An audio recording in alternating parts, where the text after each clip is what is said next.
8:30, good morning. I'm Ian Crouch with Hunter News.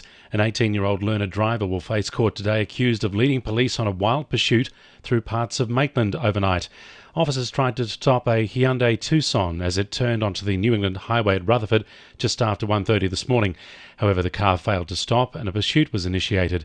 The car travelled through several suburbs before crashing into a timber fence and through the backyard of a home in Anzac Street at South Maitland. The driver fled but was arrested after a short struggle with police. A search of the car allegedly uncovered stolen property. Independent Newcastle councillor Kath Elliott claims she's been the victim of a politically motivated campaign to discredit her.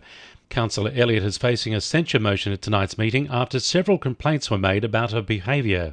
These include the verbal abuse of Council Chief Executive Jeremy Bath, inappropriate comments during television interviews and on social media, and taking notes during confidential meetings.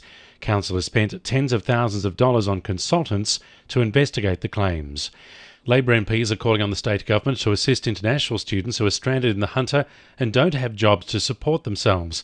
Thousands of international students were unable to return home when the coronavirus forced border closures, and they're now unable to work and ineligible for government funding. Shadow Minister for Higher Education Clayton Barr says other states have already offered assistance and it's time for New South Wales to step up. Every single state across Australia, except New South Wales, has tipped in some money to assist and help these stranded students. So as much as I'm calling on all of our community, I'm most definitely also calling for the New South Wales government to look at what's happening in another state, because the reputation of New South Wales as a place where people can come and study and do business is at risk. Lake Macquarie Council has voted to put its draft operational plan on public exhibition. Council will spend almost $400 million next financial year on keeping the city's infrastructure up to scratch with the help of local suppliers and contractors.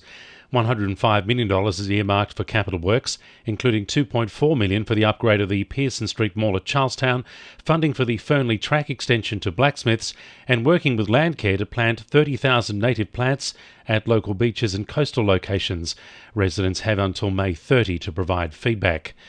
Local councils are welcoming the state's stimulus package as the coronavirus lockdown continues to put pressure on businesses. There's been some criticism over the lateness of the government's response, while much of the package must be repaid as a loan, but Port Stephens Council is welcoming the funding regardless. Mayor Ryan Palmer says the package will be a great help in retaining council workers who don't fall under the JobKeeper package. A big part of this package is not passing on the increase to the emergency services levy. This is $32 million that the state government has passed on to local governments. So to see that wiped for this year, that's a big win, and it'll go straight back into the local communities. But also with local government not eligible for the JobKeeper allowance, now to have a fallback position through the New South Wales government, that's certainly well welcome. Lake Macquarie residents will soon have access to more data about emissions from coal mines and power stations in the area. The state government has agreed to fund the construction of an independently operated air quality monitor following 10 years of lobbying by the community. Although the lake has 20 industry-operated stations, data from these is not always available to the public. Lake Macquarie MP Greg Piper says Morisset would be the ideal location and hopes the facility will be up and running by the end of the year.